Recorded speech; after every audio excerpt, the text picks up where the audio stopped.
Hello, my friends. Welcome to me, your host, Christian Watson.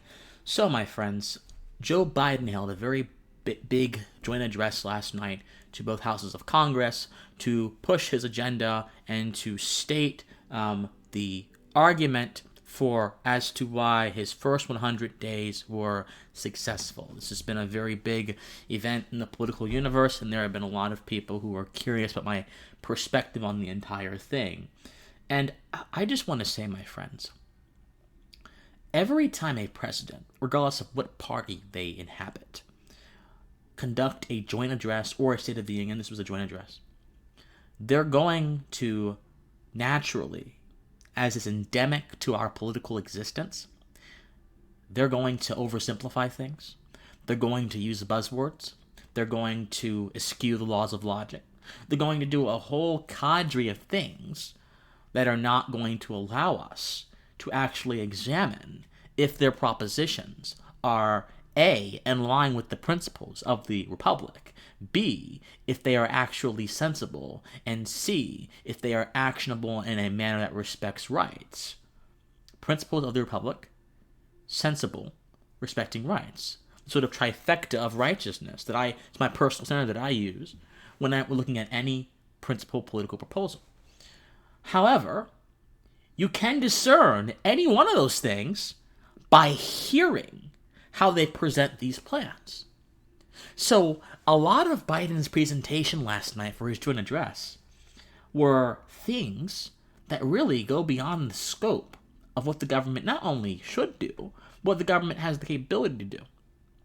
Biden said in his speech that he was going to provide clean air, clean air, affordable housing, all manner of stuff under the veil of a racial justice. And in that sentence, he conflated several values. He conflated several skills. He conflated the value of housing, the value of the environment, the value of race, all of which are inherently distinct things. But when you operate from a certain paradigm that views the world, and this is the paradigm that at least Biden is talking to, I'm not sure if he believes it, but as evidenced by his sentiments, he's talking to this paradigm. If you view the world as a single continuum of systems that have an effect on how a certain kind of people are doing in reality, then everything in reality becomes about those systems. And so to fix the problems of those people, in this instance, to fix the problems of black people, you have to fix the systems, because under this ideology, black folks are nothing more than mechanical, toy people that can be wound up and pushed towards a certain conclusion that can be refined only if the toy maker, the system, the people in the systems intervene. This is the entire premise of systemic racism. Are fighting it. The idea that we have a systemically racist country, how do you fight it? You have to have systemic solutions. You have to have legislation. You have to have government activism. You have to have coercion deployed in various sectors of society. And that's really what this speech was about. It was about deploying coercion to certain sectors of society to address issues that are not necessarily interrelated, and or these issues don't necessarily require government intervention. One of these issues is the issue of, actually this probably does require government intervention, but not justly. One of these issues is the issue of taxation. Joe Biden was very clear that his plans, he said very clearly, not mincing words, to pay for my plans, the wealthy folks must pay their fair share. And behind the word fair share is a pernicious idea that has been germinating in the minds of the intelligentsia for a very long time. And this pernicious idea is the idea of the common good. And the idea of the common good says this: you have a social responsibility to other people, regardless of if you consented to that responsibility and regardless of if you entered into it in any point in your life or your profession. Regardless, you have this responsibility. Now, the problem with the common good is that it's not intelligible. I can't really understand it because common interests, anyone's interests actually, change and just shift with the sands of time and pleasures so rapidly. The interests of the country, even 5 years ago, are not the interests of the country today. Now, some might say, well, Christian, don't all of us want safety? What is safety, though? Safety is very different for someone who lives in Detroit as opposed to someone who lives in the gated community of Hollywood Hills. What is safety? Safety is a very different prospect, which ultimately, if you want to achieve it, has to be individualized. And if it's individualized, that requires individual and private power, not governmental power. Again, but these are the things that Biden's speech omits. So he confuses a lot of values, he reduces almost everything to a systemic problem and then poses a systemic solution. And he also doesn't respect or understand the American spirit. Biden said that the essence of America is about doing these kind of things. That's what he said. I'm paraphrasing, of course. But he doesn't understand that the essence of America is actually predicated on individualism, self-reliance, equality of human beings in terms of our rights, in terms of our station in nature, as opposed to our skills. That's what the American essence is about. But you didn't see that in this speech. What you saw is, I'm going to take your money, I'm going to deploy coercion against you unjustly to pay for my stuff without any justification. I'm going to hone these systems to fix these problems, which may or may not even be systemic problems. They may have other issues, but that doesn't matter to my paradigm, because guess what? I've already told you as president, that's what I'm going to do. And then an assault on the idea of trickle-down economics ensued. And of course, let me just say this, my friends. This is a straw man. Thomas Sowell has pointed this out several times. There is no trickle-down economics. If the producers have so much more risk and liability than the workers ever do. The people at the top have so much more risk. Because number one, they have more assets, they have more businesses, they have more things that are at the risk of being lost. They are more susceptible to scarcity than a lot of us because they have more obligations. And so if a tax cut happens, it's not the rich person that immediately benefits, as Thomas Sowell points out, because they have a lot of other things to deal with. It typically is the workers who benefit. But again, this is an inconvenient little fact that Joe Biden doesn't understand or doesn't want to acknowledge.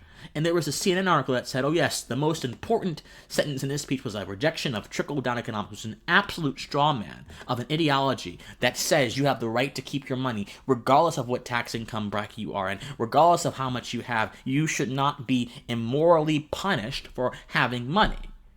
But for Biden, he believes in this sort of amorphous, illogical idea of the common good.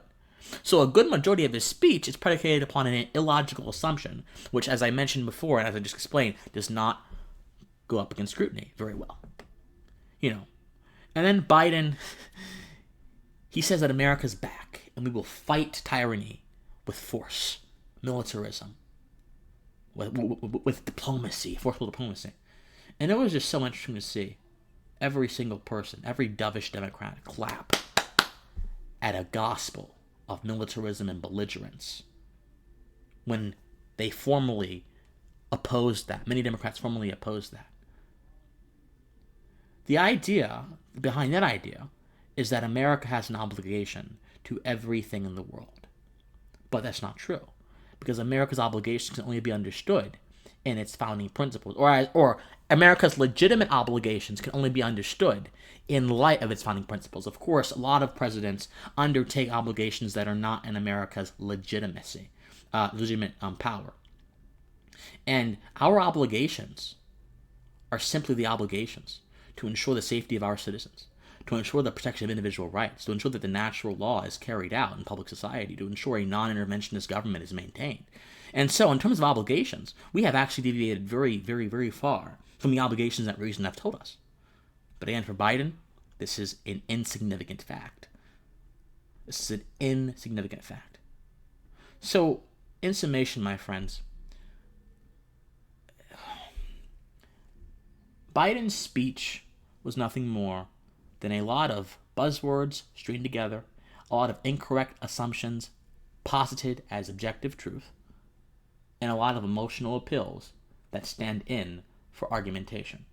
In that sense, my friends, his speech should be impotent. His speech should show us just how flawed this administration's understanding of American life is. His speech should show us just how flawed his understanding of individualism is. His speech should show us just how flawed his understanding of issues is. The government, most of the time, especially Biden mentioned prescription drugs, how expensive they are. But they are expensive in no small part due to the fact that the federal government has imposed restrictions around drug companies' ability to internationally trade drugs. They are not expensive because of a lack of government. They're expensive because government. Again, these are the facts they don't tell you because they want you to be reliant on the government because according to them, this individualism, your individual will, is not sufficient enough because everything has to be seen on a macro scale. Biden's speech represents the slavery to the macro scale, the servility, the obsequiousness, which simply means to be very servile to something, to the macro scale. We have to understand that micro interactions form the basis for many of our concepts in society, not macro ones. Let's understand the micro interactions. Let's look down there. And let's understand that the individual is the basic unit of society. And let's build our plans around that, as opposed to looking at these broad issues, extrapolating systems of power, and then trying to put in another system of power, the government, to enforce its version of heaven on earth, as Vogel would say, to immanentize the eschaton. Let's not do that. Let's approach this with the original spirit and intent of the American experiment's principles, which is to preserve life, liberty, and property, and nothing else. Think about it. As always, my friends, I love you, and please stay pensive. Bye.